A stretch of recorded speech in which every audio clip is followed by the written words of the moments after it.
हज़रत दाऊद अलैहिस्सलाम जंगल से गुज़र रहे थे। इतनी देर में एक शेर जैसे ही आपकी महक को महसूस करता है तो दौड़ता हुआ आता है और कदमों पे सर रख के अपनी ज़बान में कहता है, ऐ अल्लाह के नबी, मैं आपकी ज़ियारत के लिए आया हूँ। हज़रत दाऊद अलैहिस्सलाम ने शेर के सर पे हाथ रखा और दुआ फरमाई। फिर वो शेर कहने लगा, ऐ अल्लाह के नबी, अगर आपकी इजाज़त हो तो एक सवाल पूछूं?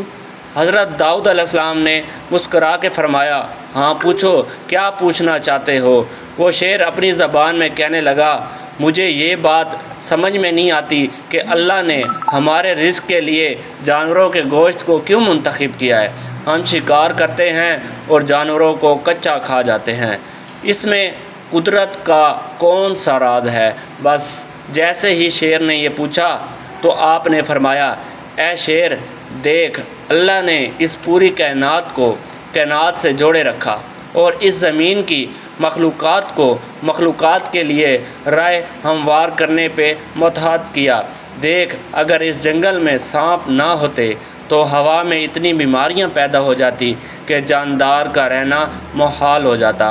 अगर सूरज की गर्मी ना होती तो ज़मीन पे सर्दी की वजह से मखलूक़ात का रहना मुश्किल हो जाता और बारिश का बरसना, मुख्तलिफ़ जगहों पे दरख्त और सब्ज़ा उगना मुमकिन ना होता।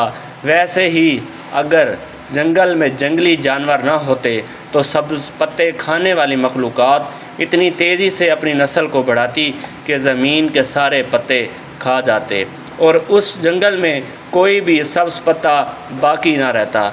अल्लाह ने तुम्हारे रिज़्क़ को जानवरों का गोश्त इसलिए रखा ताकि तुम अपने रिज़्क़ को हासिल करने के साथ साथ इस कुदरत को हिफाजत भी करते रहो। लेकिन याद रखना, रिज़्क़ इतना ही खाना जितना तुम्हारी ज़रूरत है। अल्लाह ने ज़मीन को तमाम मखलूक़ात के लिए नेमत रखा ताकि हर खलकत दूसरी खलकत के साथ इस कुदरत को चला सके।